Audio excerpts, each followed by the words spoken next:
Assalamualaikum warahmatullahi wabarakatuh. Apa kabar anak-anakku sekalian? Mudah-mudahan kalian semuanya sehat walafiat. Bertemu lagi dengan Bu Umi di sini pada pembelajaran akidah akhlak.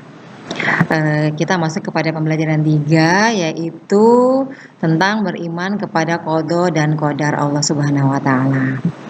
Nah, anakku sekalian, kita akan pelajari tentang apa itu qada dan qadar, hikmah beriman kepada qada dan qadar, dan kita nanti akan belajar tentang contoh qada dan qadar dalam kehidupan sehari-hari kita. Anak-anakku sekalian, kita mulai pada apa itu qada menurut bahasa. Menurut bahasa, qada artinya keputusan atau ketetapan. Secara istilah, qada adalah ketetapan atau keputusan Allah Subhanahu wa taala terhadap semua makhluknya yang telah ditetapkan sejak zaman azali. Apa itu zaman azali? Yaitu zaman sebelum terjadinya sesuatu atau semua yang terjadi pada makhluknya termasuk manusia.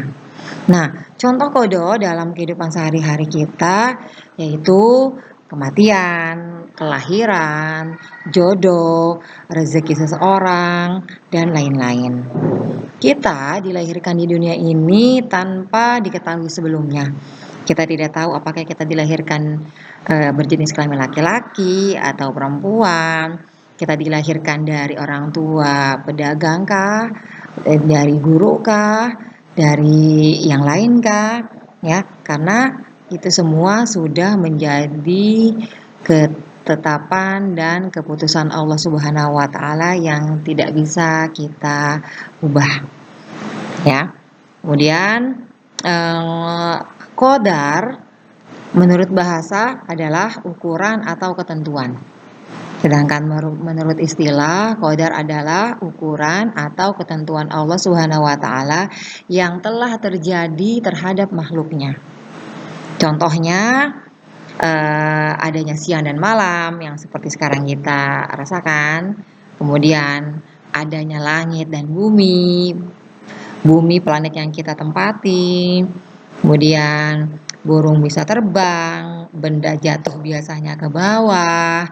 Kemudian yang kita alami juga musibah corona yang sekarang melanda negeri kita dan dunia pada umumnya. Ini juga sudah terjadi dan sudah menjadi ketentuan Allah Subhanahu wa taala. Tinggal kita bisa menghadapi itu semua dengan arif dan bijaksana. Nah, untuk memahami lebih arti qada dan qadar, coba kita amati dulu video berikut ini. Carlos Rodriguez. Pria satu ini hidup dengan setengah tempurung kepalanya, sehingga sepertinya dia memiliki setengah bagian kepala. Cedera ini dia dapatkan dari kecelakaan mobil saat dia mengendarai mobil di bawah pengaruh narkotika. Akibatnya dia harus kehilangan sebagian besar tengkorak bagian depan. Untungnya dia masih selamat dan bisa melanjutkan hidupnya. Ya, kalian sudah lihat Carlos? Nah, ini kecelakaan yang dialami oleh Carlos. Dan ini tidak patut ditiru ya, karena Carlos ini mengalami kecelakaan karena dia mengendarai mobil dalam keadaan mabuk dan mengonsumsi narkoba, hingga akhirnya mengalami kecelakaan yang fatal. Kemudian dokter memotong sebagian tengkorak kepalanya untuk menyelamatkan nyawanya. Dan untungnya sampai saat ini masih hidup, dan memang contoh ini yang dialami oleh Carlos adalah merupakan ketentuan yang Allah tetapkan kepadanya bahwa umurnya, ajalnya belum sampai, dan dia sampai sekarang masih hidup, ya. Kemudian contoh yang kedua, silakan diamati.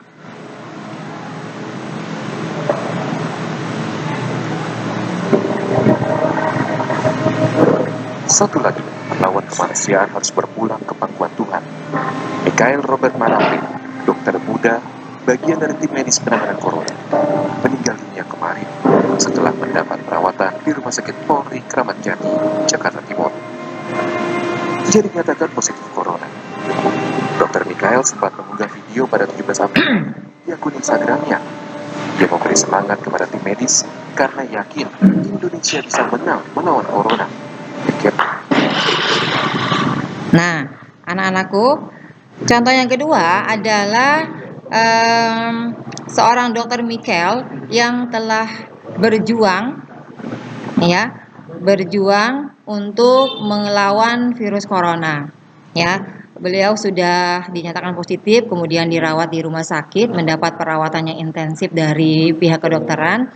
Tapi Allah sudah menentukan bahwa dokter Michael akhirnya meninggal dunia.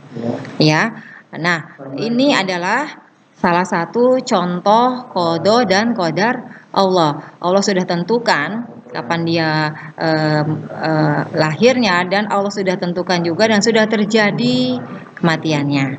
Nah, dari dua contoh di atas ya, itu disebut dengan takdir. Qada dan qadar Allah itu disebut juga dengan takdir. Dan qada dan qadar Allah ini merupakan rahasia Allah yang tidak ada satupun manusia yang mengetahuinya, hanya Allah yang mengetahui dan Allah yang menentukan. Ya, karena itu adalah kekuasaan dan ketetapan Allah Subhanahu wa taala. Dan kita wajib mengimani kepada qada dan qadar Allah, karena qada dan qadar Allah ini merupakan rukun iman yang keenam. Sebagai seorang muslim wajib mengimani, mempercayai qada dan qadar Allah. Ya. Sejak zaman azali, takdir yang Allah tetapkan terhadap semua makhluknya itu telah ditulis dalam Lauhul Mahfuz. Ya, atau papan tulis yang terpelihara. Artinya semua yang akan terjadi, yang sedang terjadi, ataupun yang sudah terjadi di dunia ini sudah diketahui Allah sebelum hal itu terjadi. Ini menunjukkan kemaha kekuasaan Allah Subhanahu wa taala, kebesaran Allah Subhanahu wa taala. Ya. Dalam sebuah hadis yang diriwayatkan oleh Imam Bukhari Muslim, dinyatakan bahwa tahapan penciptaan manusia di dalam rahim ibunya itu berjalan menurut prosesnya. Ada 3 tahap, ada 3 fase. 40 hari pertama yaitu fase berupa mani atau sperma atau nutfah, atau kita sebut dengan zigot. Ya, 40 hari kedua itu fase berupa segumpal darah atau alaqah. Nah, 40 hari ketiga atau fase berupa segumpal daging atau mudghah. Nah, setelah genap 120 hari atau 4 bulan, atau biasa kita sebut 4 bulanan ya, Allah mengutus malaikat untuk meniupkan ruh ke dalam janin. Nah, janin yang sudah berumur 4 bulan ini Allah tiupkan ruh dan Allah tentukan 4 takdirnya. Termasuk kita di dalamnya nih. Ya, karena kita sudah mengalami fase ini. Allah sudah tentukan apanya? Rezekinya. Kemudian ajalnya. Ajal itu kelahiran dan kematiannya. Kemudian Allah tentukan juga amal perbuatannya. Kemudian Allah tentukan juga nasibnya. Ya. Karena sudah Allah tentukan semua ini sudah merupakan ketentuan Allah, qada dan qadar Allah atau takdir Allah, maka bagaimana sikap kita seharusnya? Kita sudah ditentukan oleh Allah Subhanahu wa taala, bagaimana sikap kita untuk terhadap takdir tersebut. Yang pertama, kita wajib percaya, beriman bahwa semua kejadian yang sudah terjadi, baik dan buruknya adalah ketentuan Allah Subhanahu wa taala. Karena baik menurut kita belum tentu baik menurut Allah. Tapi kalau baik menurut Allah sudah tentu pasti baik menurut kita. Ya, karena Allah Maha tahu, Allah Maha kuasa atas segala sesuatunya. Ya. Kemudian setelah kita percaya, maka kita dianjurkan untuk berikutnya adalah berusaha dengan sungguh-sungguh untuk meraih kebahagiaan di dunia dan di akhirat. Ya. Takdir yang sudah ditentukan Allah untuk kita itu hendaknya kita tidak berpangku tangan, atau kita tidak diam saja, atau kita